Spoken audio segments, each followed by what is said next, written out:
प्रश्नोत्तर की परंपरा सृष्टि के प्रारंभ से ही चली आ रही है। सृष्टि के आदिकाल में जब ब्रह्मा जी उत्पन्न हुए तो उनके भीतर भी सर्वप्रथम यह प्रश्न आया, इस कमल की कर्णिका पर बैठा हुआ मैं कौन हूं? यह कमल भी बिना किसी अन्य आधार के जल में कहां से उत्पन्न हो गया? मैं कौन हूं और यह क्या है?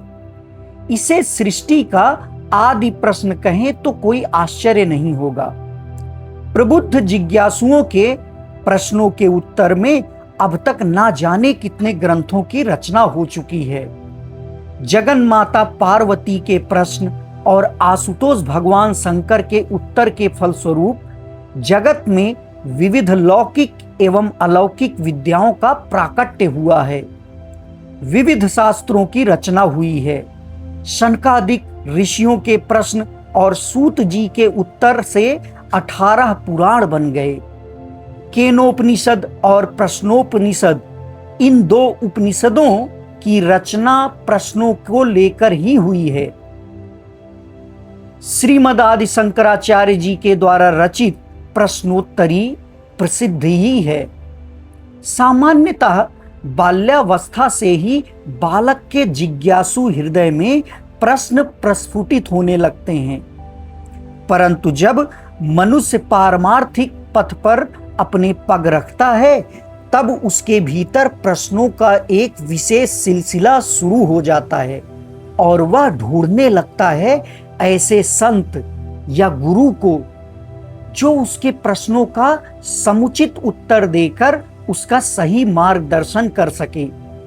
भगवान ने गीता में भी कहा है, उस तत्व ज्ञान को तत्वदर्शी ज्ञानी महापुरुषों के पास जाकर समझ।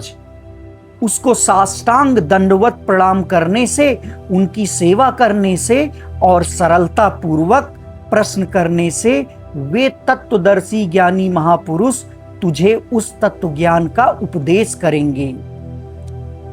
कहने का तात्पर्य है कि साधक के प्रश्नों का समुचित उत्तर वही महापुरुष दे सकता है जिसे शास्त्रों का ज्ञान भी हो और तत्व का अनुभव भी हो।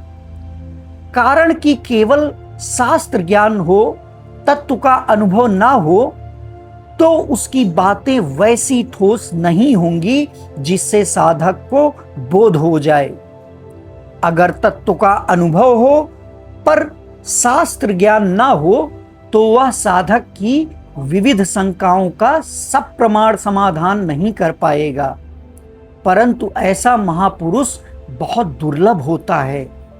इसीलिए भगवान श्री कृष्ण युधिष्ठिर को यह कहकर भीष्म पितामह के पास ले गए कि ज्ञान का सूर्य अस्ताचल को जा रहा है, अर्थात पितामह अपना शरीर छोड़कर जाने की तैयारी में है। इसलिए तुम्हें कोई बात पूछनी हो तो शीघ्र पूछ लो। साधन मार्ग में प्रश्नोत्तर का बहुत महत्व है। बिना प्रश्न किए कोई बात साधक को मिलती है तो उस पर उसका विशेष ध्यान नहीं जाता, पर जब साधक स्वयं प्रश्न करता है तब उसके उत्तर रूप में जो बात मिलती है वह साधक के हृदय में बैठ जाती है। कठिन से कठिन आध्यात्मिक विषय भी प्रश्नोत्तर के द्वारा सरल हो जाता है। कोई सच्चा जिज्ञासु हो तो उसके द्वारा प्रश्न करने पर संतों के हृदय में नए नए विलक्षण भाव प्रकट होने लगते हैं। वे भाव केवल प्रश्नकर्ता के लिए ही नहीं बल्कि संसार मात्र के लिए हितकारक होते हैं। जब तक साधक की दृष्टि में अन्य सत्ता रहती है तब तक उसके भीतर प्रश्नों की श्रृंखला चलती रहती है। कारण कि अन्य सत्ता मानकर ही प्रश्नोत्तर अथवा शंका समाधान होता है। जब उसकी सृष्टि में एक चिन्मय सत्ता के सिवाय कुछ नहीं रहता तब उसके संपूर्ण प्रश्न शांत हो जाते हैं। उस परमात्म तत्व की ओर दृष्टि जाते ही हृदय की ग्रंथियां टूट जाती हैं, सब संशय मिट जाते हैं और संपूर्ण कर्म नष्ट हो जाते हैं। वास्तविक तत्व वर्णनातीत हैं। वहां मन बुद्धि वाणी की पहुंच नहीं है। इसीलिए सबका सब वर्णन प्रकृति में ही होता है और शाखा चंद्रान्याय से परमात्म तत्व का संकेत मात्र होता है। वर्णन से बोध नहीं होता, बल्कि पढ़ाई होती है। जहां वर्णन है वहां तत्व नहीं है, और वहां तत्व है तो वहां वर्णन नहीं होगा। जो वर्णन में ही उलझ जाते हैं उन मनुष्यों को तत्व नहीं मिलता। ऐसे मनुष्य वाचक ज्ञानी होते हैं, परंतु जो सच्चे जिज्ञासु वर्णन में ना उलझकर उसके लक्ष्य की ओर दृष्टि रखते हैं, उन्हें वर्णनातीत तत्व मिल जाता है। प्रत्येक साधक में अपने प्रश्नों का उत्तर पाने की विशेष भूख रहती है। साधन करे पर कोई प्रश्न उत्पन्न ना हो, यह असंभव है। इसीलिए जब साधक को कोई अच्छा संतोषजनक उत्तर देने वाला मिल जाता है, तब वह बहुत उत्साहित हो जाता है।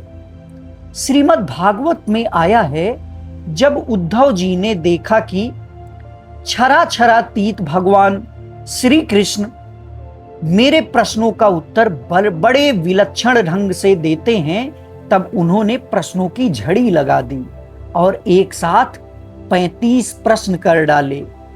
इसी तरह की बात हमारे परम श्रद्धे श्री स्वामी राम सुखदास जी महाराज के बारे में देखने को मिलती है। अपने प्रवचनों में विविध प्रश्नों के उत्तर स्वामी जी ने दिए हैं। इस श्रृंखला में हम उन्हीं प्रश्न उत्तर पर वीडियो बनाएंगे। आप कमेंट करके हमें एक मनोबल जरूर दीजिए कि क्या आप इसमें रुचि रखते हैं।